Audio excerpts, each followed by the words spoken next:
U.S. Census.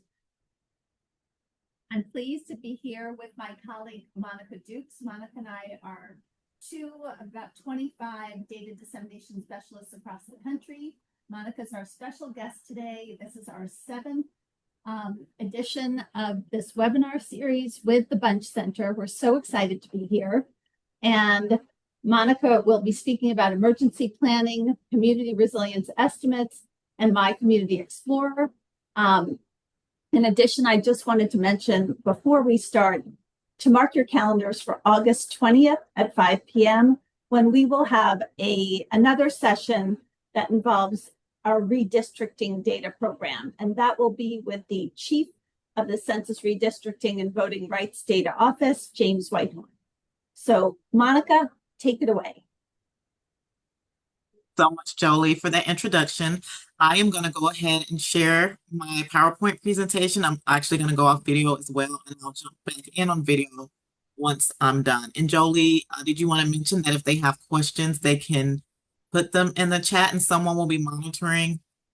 Yes, and before I neglected to mention that our special colleague, Anthony Knapp, who's a subject matter expert in the community resilience estimates area, is joining us in the chat. So if you have any specific questions, please raise them while we're lucky to have Anthony's expertise here.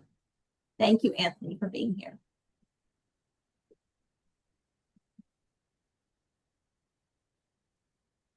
So can you confirm that you're seeing the presentation now?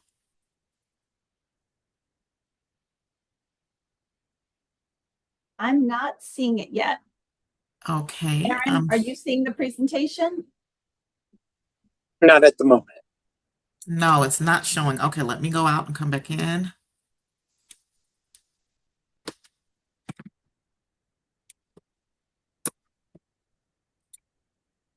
Okay, it should be sharing now. Give me.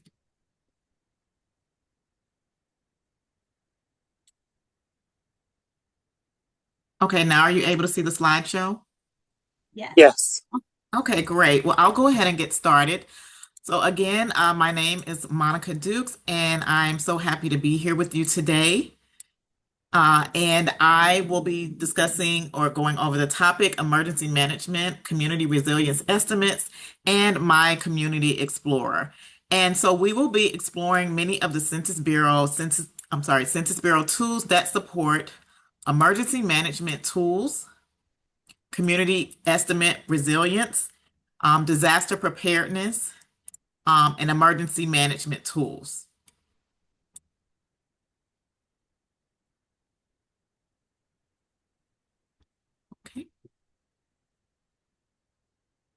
Okay, a little bit about myself. I've been with the Census Bureau for more than 20 years, and I've held various positions throughout the years that I've been with the Census. I'm currently a data dissemination specialist where I help businesses, educational institutes, and other organizations understand how to access and utilize Census Bureau data. And I'm excited to show you the tools that we have available today that show you how to enhance emergency management planning around census data.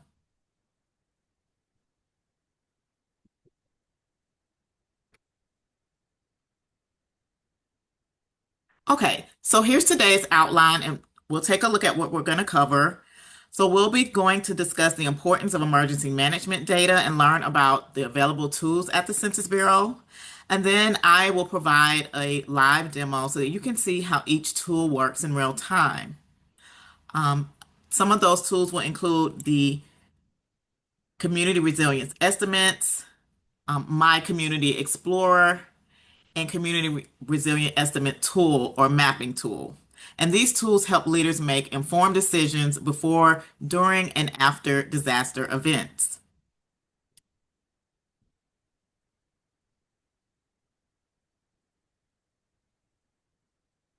Okay, so why does emergency management data matter? Emergency management data relies on strong data. So the census data helps identify vulnerable populations, helps allocate resources effectively, and strengthen recovery efforts. So it is essential that local governments, nonprofits, and businesses work together when disasters occur. It again helps assess vulnerabilities, which include what populations are the most vulnerable, helps you allocate the resources, where should funding be allocated before, during, and after a disaster. Can tell you about strengthening recovery efforts, so it can help you determine what resources are available and where can they best be used. And then again, it's critical for local governments, nonprofits, and businesses. So you're answering the question, who should be involved and why? What community organizations are available to mobilize, as well as local government entities.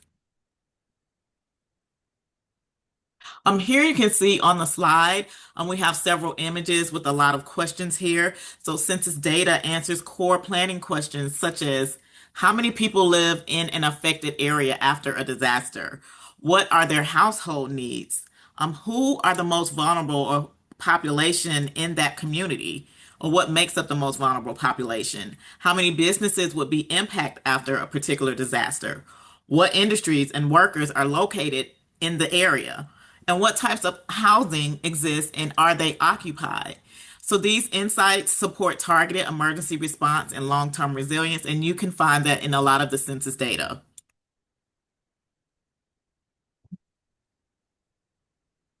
So here on this slide, I just have highlighted some frequent natural disaster types that happen in the state of New York. And you can see here the state of New York experiences severe storms that include thunderstorms, nor'easters, and high winds, winter storms such as blizzards, tropical storms, which include hurricanes, and then you can experience the state of New York experiences flash flooding. And we'll see some of that when I do demonstration of some of the tools where that's happened in the past. Um, Again, understanding the population and business landscape will help emergency managers prepare and respond to these types of disasters. And a few of the tools link directly to displaying this information, such as the Community Resilience Estimates and the My Community Explorer tool, which allows you to analyze this data.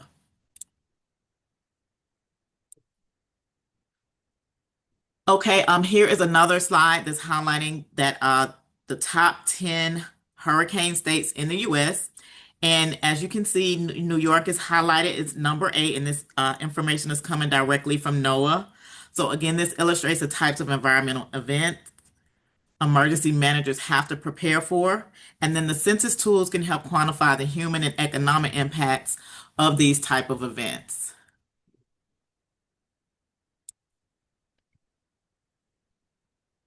So this slide is highlighting the tools that I will be displaying or demoing today. I will be showing you, talking about the Emergency Management Hub, which is where you can find a lot of our emergency management data tools. I'll be talking about our community resilience estimates, also a tool called My Community Explorer. So with the CRE, there are two tools that I'll be showing, a CRE mapper as well as a ranking tool. And if I have time, there'll be one additional tool that I'll show you that's also at the Emergency Hub. And hopefully, if I have time, I'm able to show you that as well.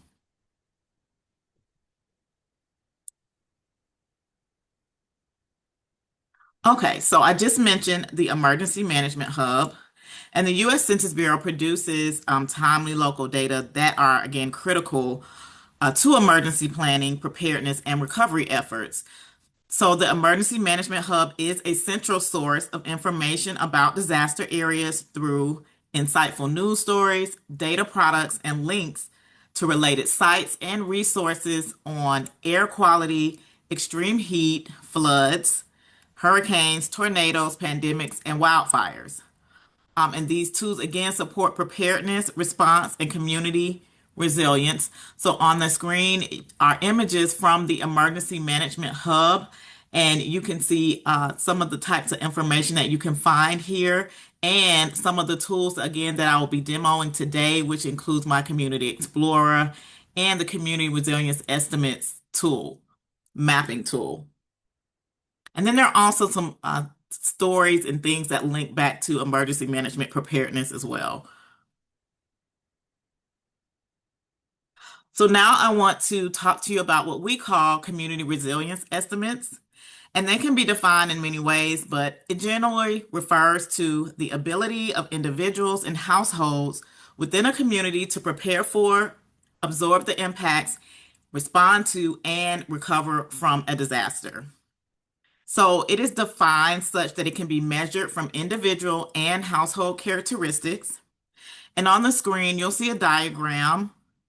And community resilience is the outcome of two conditions that impact communities. This includes social vulnerability and capacity. So, social vulnerability constitutes various adverse factors that can compound the negative impact of a disaster and that inhibit community resilience. So, this can be demographic, social, economic, or health characteristics of individuals and households in the community. So on one side of the diagram is capacity, which includes protective factors within a community that promote resilience. And this often is based on characteristics about the community itself, such as economic capital and the presence of institutional support, physical infrastructure, as well as local environmental factors.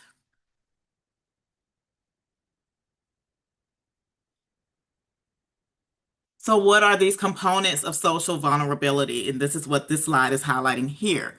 There are actually, the CRE defines 10 components to measure social vulnerability, and you can see those 10 components here on the screen. And they include characteristics such as poverty, employment, disability, and broadband internet access. Each component can be measured from the Census Bureau's American Community Survey, microdata for all census tracts in the U.S. Again, this data is derived from the ACS microdata, and the components reflect conditions that may make recovery more challenging. So, for example, limited access to transportation or economic instability can affect a community's resilience. So using the small area estimation techniques, the Census Bureau combines data from several sources, which includes the American Community Survey, the Population Estimates Program, and the decennial census. If you're not already currently aware, the ACS, or the American Community Survey, is a nationally representative survey with data on the characteristics of the U.S. population. And the sample is selected from all counties and county equivalents and has a sample size of about 3.5 million addresses each year. And of course, the survey covers several topic areas that you won't find during the count that we do every 10 years, which is our decennial census, such as education, employment, internet access, and transportation. So that's just giving you a little background on how the CRE is comprised and where that data is coming from. Okay, so when we take a look at the actual tools, you'll see these colors, this color scheme here, or the vulnerability levels. So individuals are assigned to one of three groups based on their level of social vulnerability. The levels are based on the number of components that were flagged for each person. So the population universe for CRE, or community resilience estimates, includes all individuals except those in adult correctional facilities, juvenile facilities, and college dormitories. So looking at the chart here, low social vulnerability represents the population not in any of the components, so the lighter pinkish color or coral color. Then we have the medium range, which is a little more intense of an orange color, and the medium represents the population of 1 to 2 components.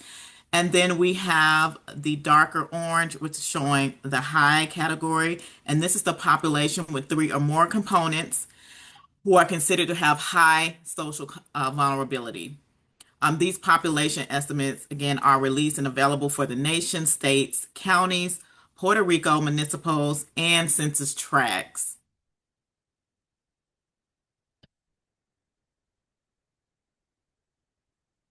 Okay, so next I'll talk to you about a tool which we call the CRE Interactive Tool. And this is the Community Resilience Estimates Viewer, which is an online tool provided by the U.S. Census Bureau that allows users to map social vulnerability down to the neighborhood level, or what we refer to as census tracts.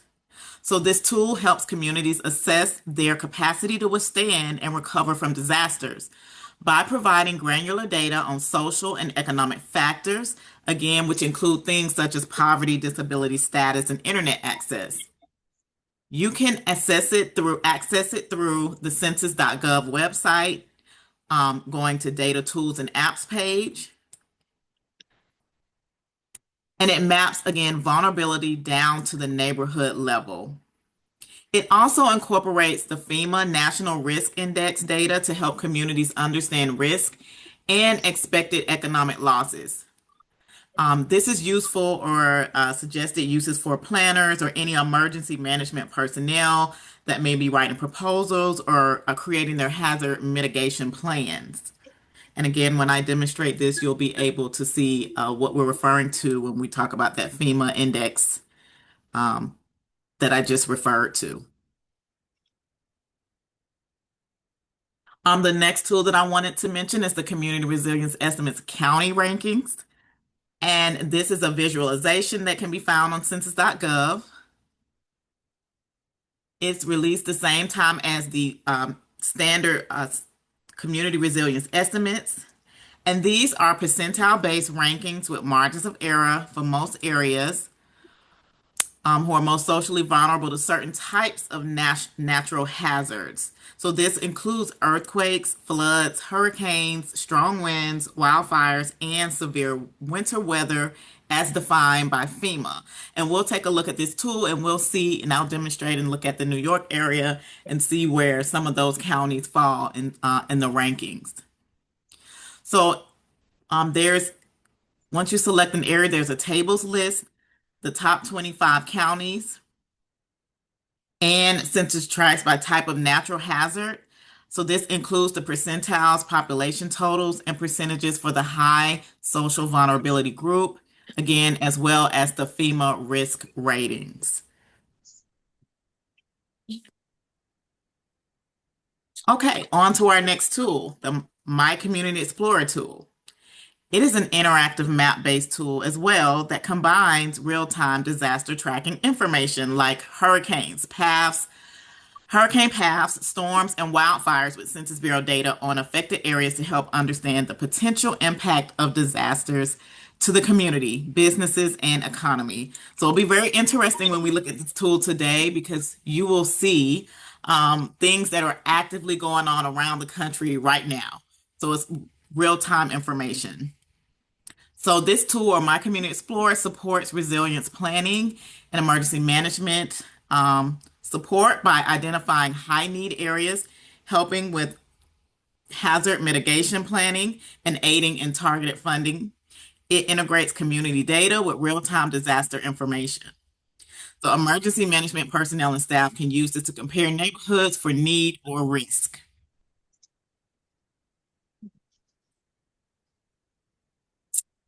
And the tool incorporates live feeds, such as, again, wildfires, hurricanes, air quality, weather alerts, and earthquakes. So for those of you who are local to the New York area, you know that you're experiencing these air quality alerts right now due to wildfires that are bringing haze and smoke. So we'll be able to see that on the map.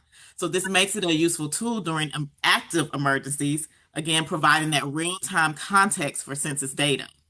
So there are 4 Census Bureau data layers within the tool, the My Community Explorer tool, and that's going to include our non-employer statistics. And this includes data on self-employed persons at the 2-digit North American Industry Classification System. So it's going to show data on the number of establishments and revenue for 2-digit industries or sectors. It also has data from the county business patterns, and this layer contains data from the 2023 release of data from the U.S. Census Bureau County Business Patterns Program. There's also data from the American Community Survey, which I previously mentioned, and this data is the 2018 through 2022 release of ACS 5-year data. And these estimates are shown by state, county, and census tracts. And then lastly, what I previously discussed, the community resilience estimates are also included in this tool, which shows the capacity of individuals and households to absorb, endure, and recover from a disaster.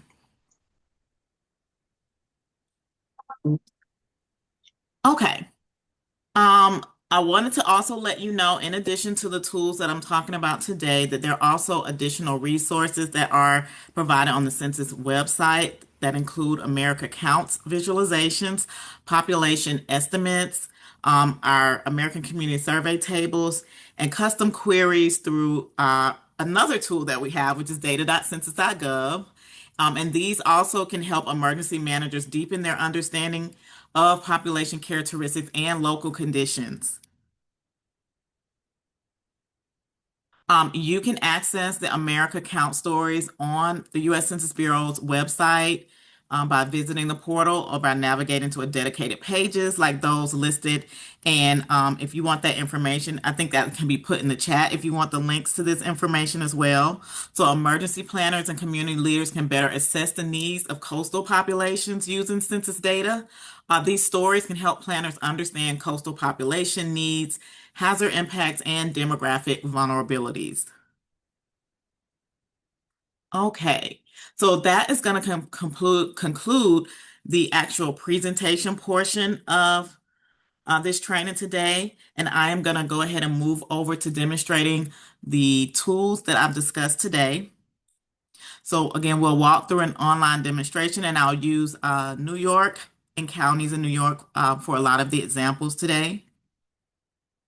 And so as you can see here on the screen during the demo, I'll identify the most socially vulnerable counties using the Community Resilience Estimate rankings and the viewer to explore track level data, and then also looking at vulnerable neighborhoods and demographics with the My Community Explorer tool. And then if time allows, there's one additional tool that's really neat as well that is great for looking at emergency disasters and even historical disasters to see what communities were affected. And you can enter in a geography or a FEMA declaration number right into to the tool to take a look at how the community was impacted. So what I'm going to do now is I'm going to get out of this.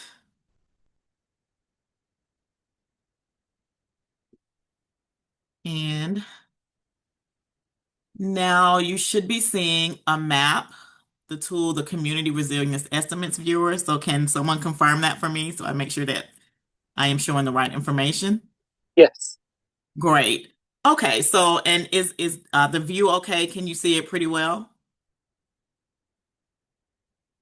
Okay, so this is one of the tools that I talked about that's using the community resilience estimates.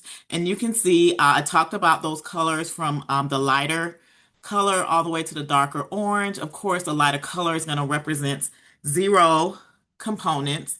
And the next level of orange up is going to represent 1 to 2 components, neighborhoods with population to 1 to 2 components. And what's highlighted currently now are those neighborhoods or tracts all over the US where the populations are showing 3+ components.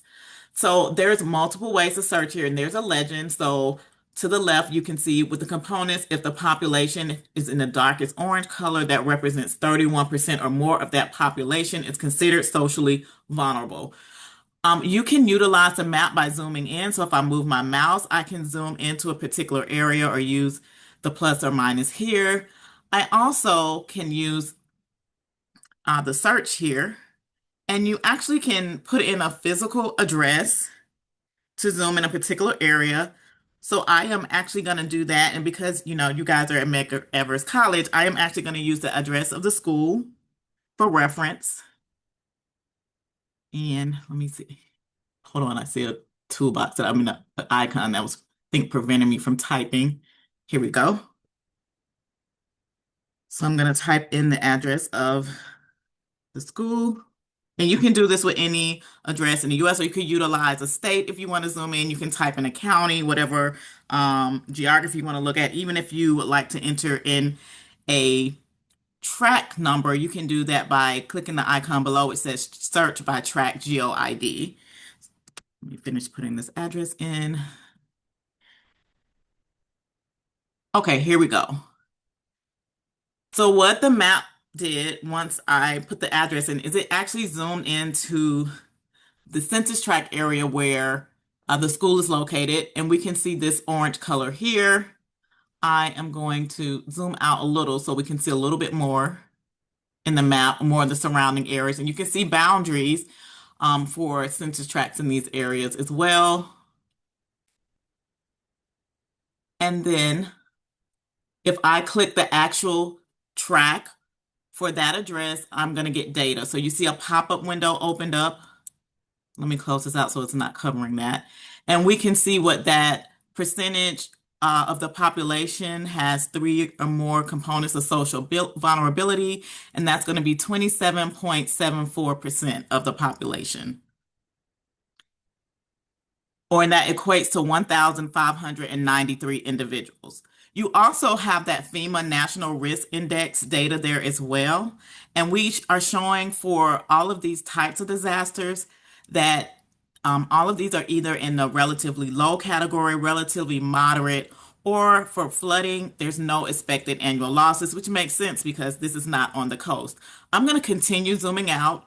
You can see here to the left, there's the darker orange color, which means these areas have more socially vulnerable individuals in the population. So I'm just going to select a neighboring tract here. And the percentage here is actually 33% of the population. So this helps you understand. We were just looking at the tract that the school, Medgar Evers, is located, but the tract next door is a little more socially vulnerable. So what that means is you may have to deploy more resources to the area depending on what is making up that social vulnerability. And actually, when we go to the next tool, which is one of the tools, is My Community Explorer, we can take a look at what is making up those social components. So you'll see things like, okay, in this track, there's a higher concentration of individuals that may be living in poverty, or there's individuals who are 65 and older. That helps you know as an emergency management person, if there's a higher population of elderly, you may need to be deployed to nursing homes, or individuals who may need additional assistance, such as moving around, transportation, and things like that. So that's how you can think of utilizing this tool or the community resilience estimates. I'm going to keep zooming out before I get out of this tool. And again, we're still looking at census tracts, but what I wanted to show you is, of course, we were here where the school is located. But if I get closer to the coast and select one of these tracts, you will see that, let me zoom out just a little bit more. Once I get closer to the coast, if I select one of those tracts, the data looks a little different. And when we look at the FEMA National Risk Index, of course, because they're along the coast, their riverline flooding and coastal flooding risk index shows that it's high for flooding, riverline flooding. So again, each census tract can have different data, and what makes up that score or that resilience estimate number or percentage is going to be different because each neighborhood looks a little different and has different social characteristics. Okay, so that is what I wanted to show you. It's pretty simple to use. Just click and point or put in an address or, a state, county, tract, geography to find what you're looking for in this tool. So the next tool that I want to show is let me pull it up here. The community resilience, and I'm gonna try to zoom this out a little more so you can see it's refreshing. The community resilience estimates county rankings. And I mentioned here, if I utilize this drop down, that you can view the top 25 counties by each type of disaster. So there's earthquake, flooding, hurricane, strong winds, wildfire, as well as winter weather. Now, I'm going to select flooding because, you have some coastline areas. I'm going to select that. And then when we take a look here to see which county showed up, we can see that Bronx County is showing up as one of the top counties with the CRE estimate of 42.5% as socially vulnerable. And it's saying that this percentile ranking for this county is 99.64 for areas with at least a relatively moderate risk of flooding.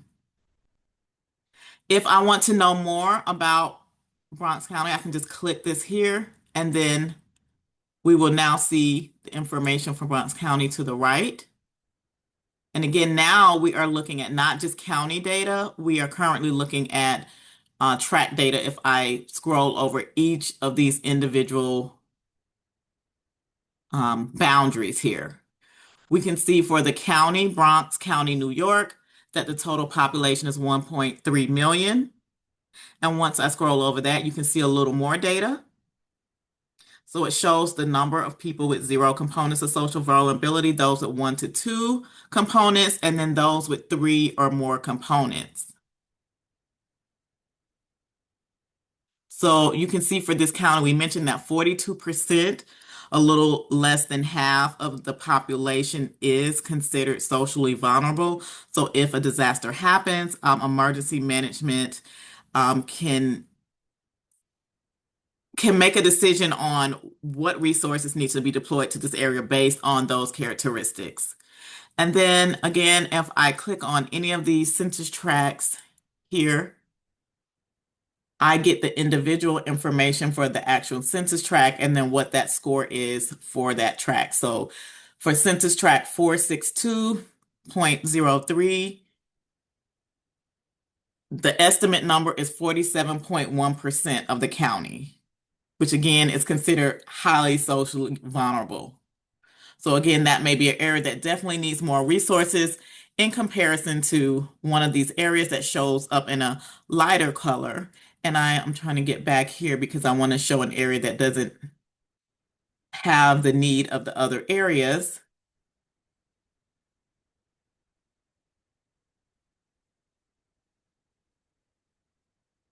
Because it's in the lighter color.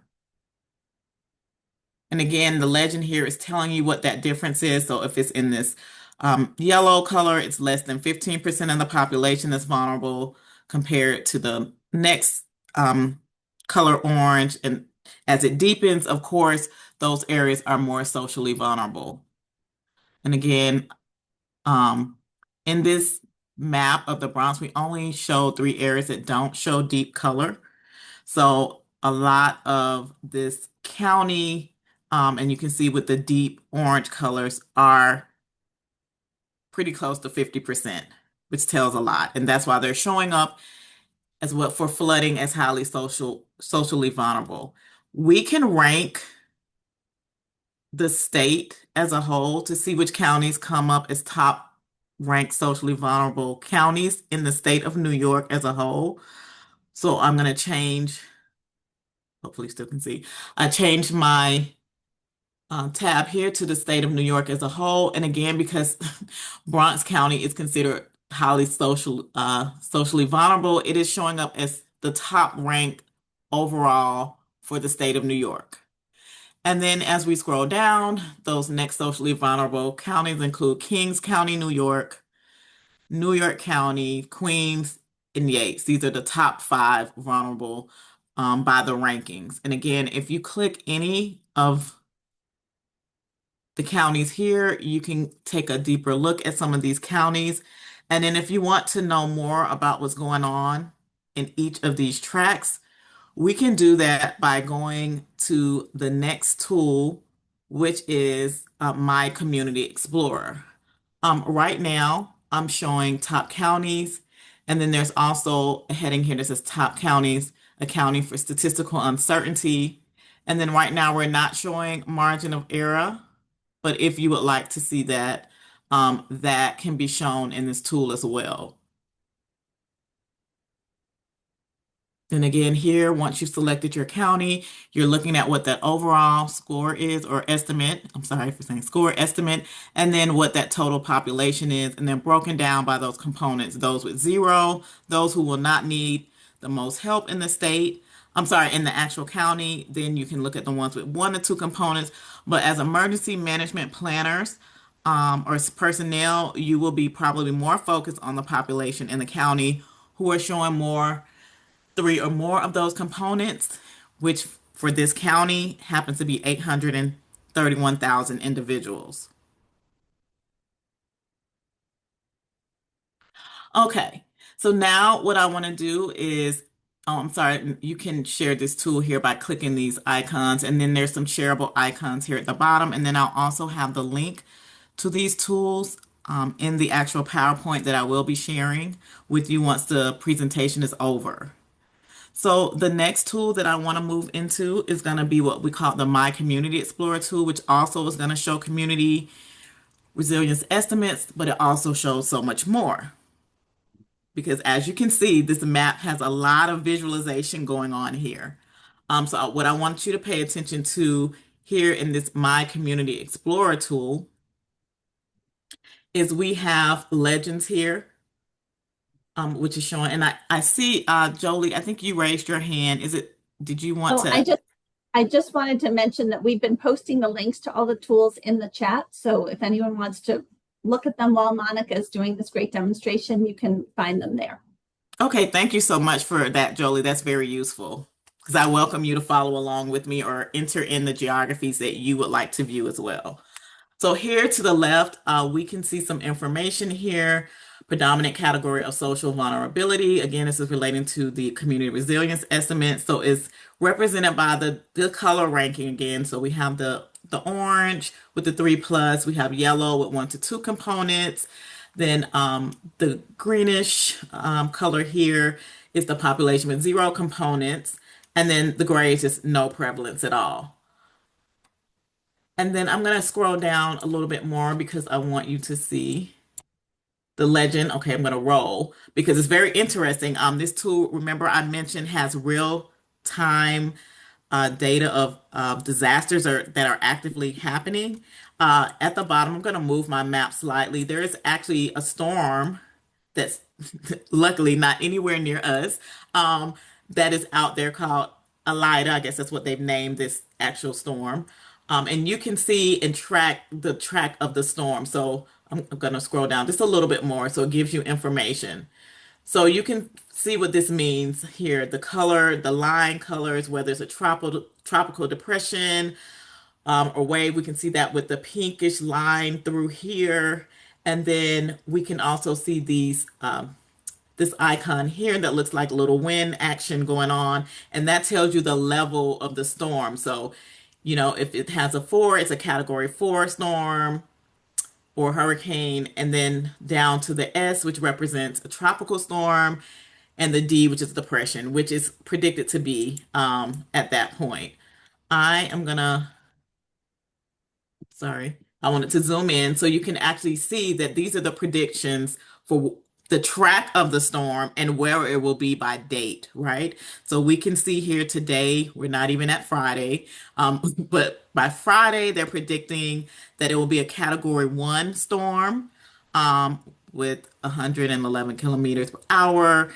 Saturday, it still will be kind of at a 1 category.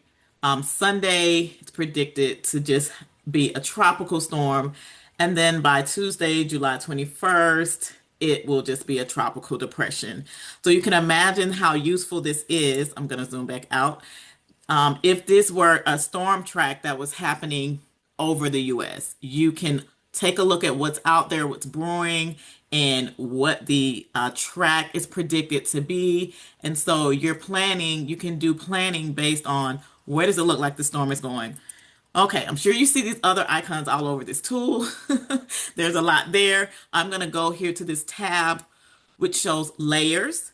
I'm going to click here because what's already on the map is the emergency preparedness layers, as well as I'm going to scroll down. You can see all of these other items can be viewed in this tool if I unselect the hide button or the hide icon. I'm going to continue to scroll down because we can see that it's also showing the community resilience estimates by default. It's going to show that, and it's going to show the emergency preparedness layers. I'm going to hit this chevron here so that you can see what's showing. Right now, it's showing these are all the icons: active hurricanes, cyclones, typhoons, provided by NOAA. U.S. current wildfires, that's indicated by this red dot with the fire emblem inside. We also have the weather watches showing, and then air quality. So I want you to look back at the map again because you guys are in New York. I'm going to zoom out. You see this brown, and this is representing the air quality or the smoke that may be visible in your area. You can see how much area this brown, I don't know what to describe the shape, it's covering various parts of the US. And so this is representing, if I click here, you can see it's heavy smoke. And it goes the GOES West satellite detecting the area of heavy smoke on today's date, July 16th, and then at what time. So again, this map is showing real time, and you guys that are located in New York, you can confirm this. If you are seeing heavy smoke in your areas, it's showing right here on the map real time. Okay, so I wanted to make sure I showed you that, and so you can explore that. I'll click on one more of the layers so you can see what it shows as an emergency management staff or anyone interested. If you are interested in seeing the population that's below poverty, you can show that in the map, and what's going to happen is the legend here to the left is going to change, so let me do that now.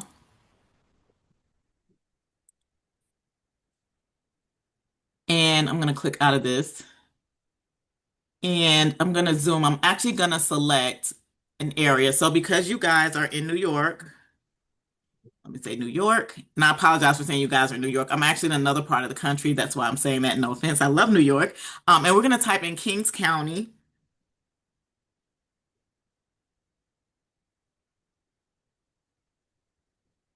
And I'm actually going to turn a layer off because what's happening is we're seeing so much of this dark color because that is still the heavy smoke that is showing. So if we want to kind of remove that so we can see other information on the tool, I'm going to actually hide the air quality smoke data so that now you can see what I changed the poverty. I wanted to see poverty. Those darker areas of purple represent the areas in New York who have the highest levels of poverty. So I'm going to zoom out just a little bit more so you can see that.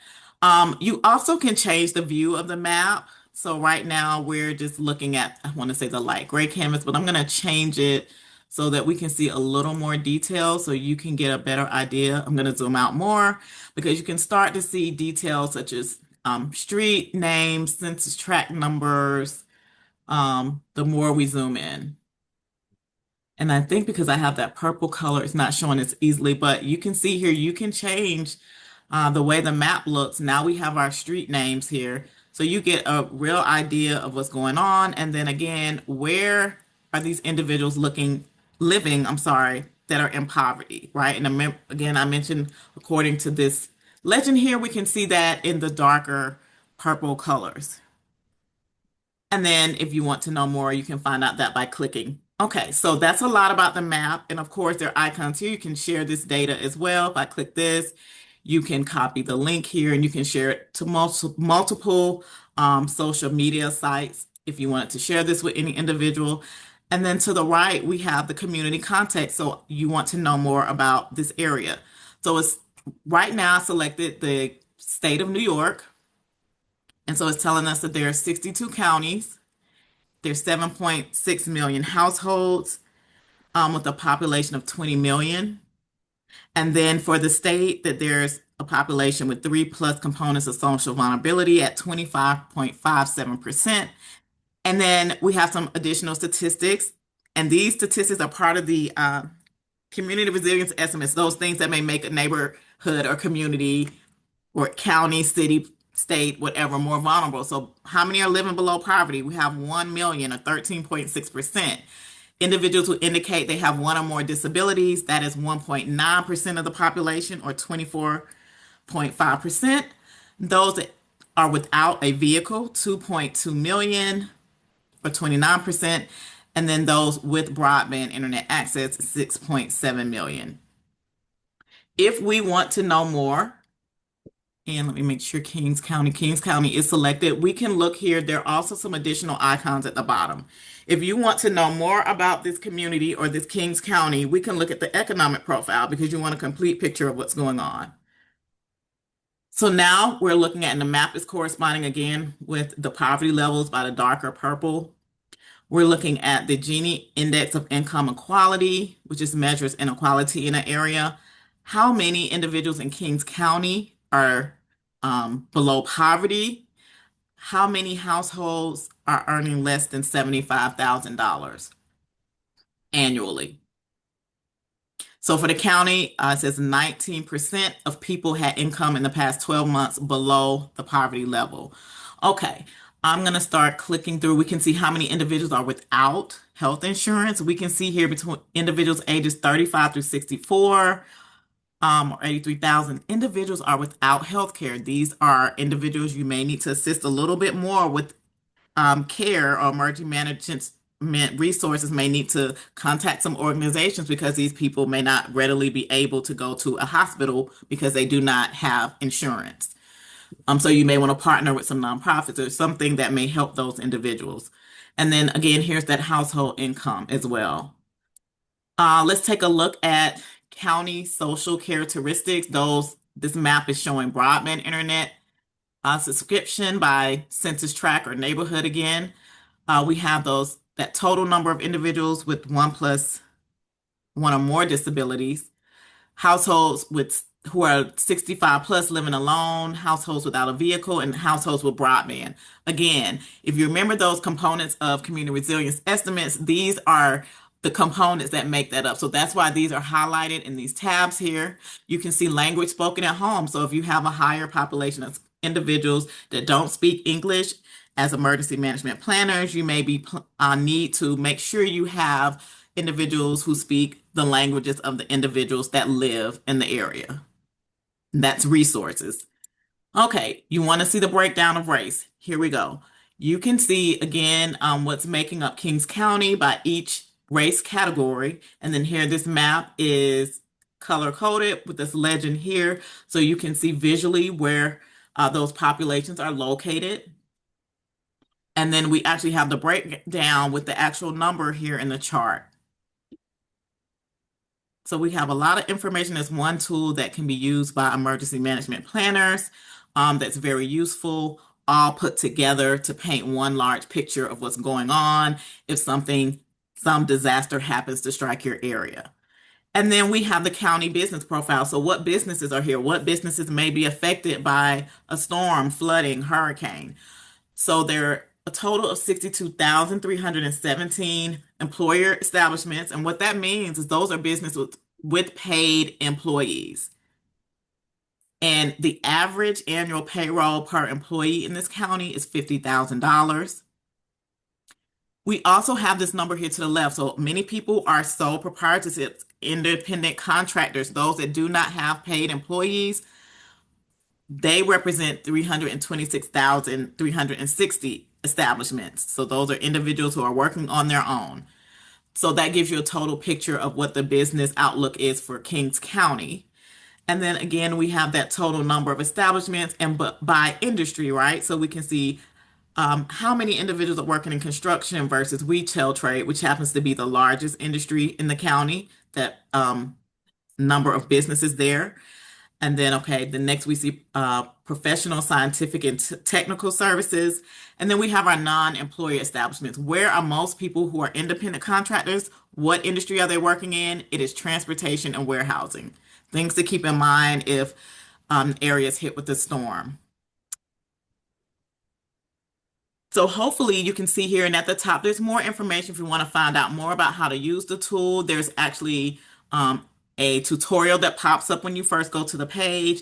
If you want to see the data in tabular format, you can do that as well and see that data. And then you want to know more about the sources, where is this information being pulled from? You can click all of these links to learn more, okay, about where all of this data is pulling from.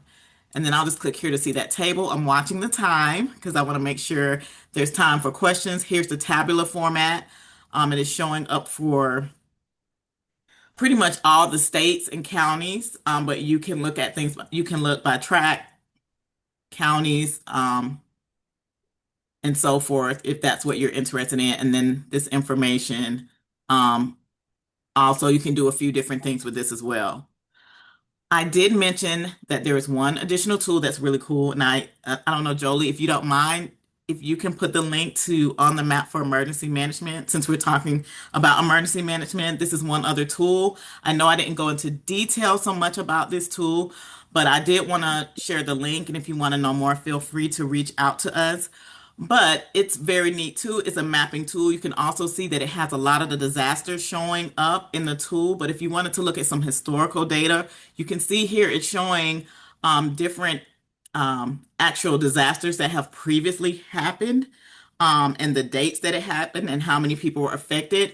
So you can type here New York, and it will pull up disasters that happened in New York. Or if you know a federal disaster number, so say there's a particular disaster you want to research more about what happened, how many people were affected, what resources were used, you're trying to use it as an example for if this happens again, this can give us an idea. So this is a federal disaster declaration number. I typed in DR 4839. We're going to click here because this has affected the New York area.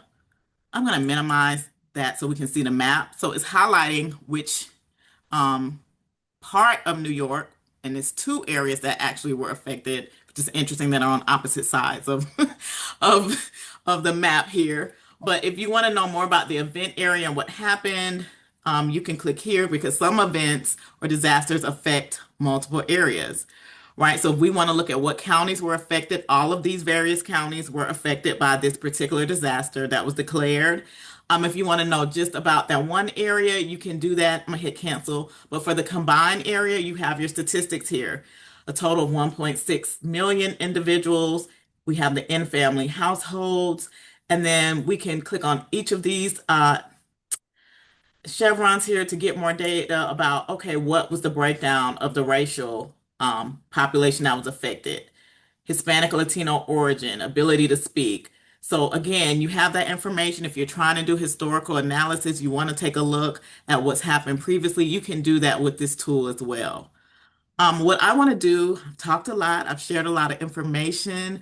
So Jolie, I am actually gonna stop sharing now, and you can let me know if anyone had any questions or if there were any additional um, comments or anything that I need to address at this time.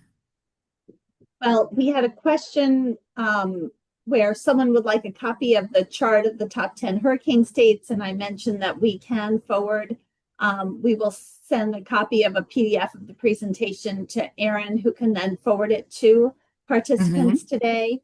In addition, Anthony answered a question Okay. from Becca Abalera, who may not be on anymore, but it was related to how is unit level crowding measured. Anthony responded that crowded units include housing units with over 0.75 persons per room and military barracks. And So much that for was, that, Anthony. I think that, yes, thank you so much, Anthony. Yeah, I appreciate that. And I think that's about it for the chat, but thank you so much, Monica. Do you want to close out with the Census Academy? Yes, I do. So I just had two additional slides that talks about more about what Jolie and myself do as data dissemination specialists and the type of training that we provide. So we are available all throughout the country, and if you would like to request a free data training, you're welcome to do so. You can contact us using this information on the slide, which is just census.askdata@census.gov, or give us a call at 1-844 Ask Data. We also have a lot of information on our website at this web address, which is census.gov/academy, where you can find what we call data gems or additional webinars. If you want additional information on any topics, you can find that information there. But I thank you again so much for your time today. This is just a slide with my contact information. And if you want to, again, join the community and get updates on what we have going on and additional webinars that we're conducting throughout the year, please feel free to snap this QR code to get additional information. And that concludes my presentation for today. I don't know if Jolie has anything else. Monica, thank you so much for that thorough effort. It was amazing to see all of that emergency data and how we can easily access it using census data tools. I just want to mention last call that on August 20th, and I put it in the chat along with all these helpful links. Thank you, Anthony. That we will be doing a webinar about our redistricting data program with James Whitehorn, the chief of the Census Redistricting and Voting Rights Data Office. So we hope to see many of you there then. Please tell your friends. And thank you very much, Erin, and the Bunch Center, the Dubois Bunch Center at Medgar Evers College. It is such a pleasure to collaborate with you on this series. Thank you. We thank you. And we thank Monica. You're very welcome. Thank you, everyone. Have a good evening. All right. Enjoy the rest of your day. Bye-bye.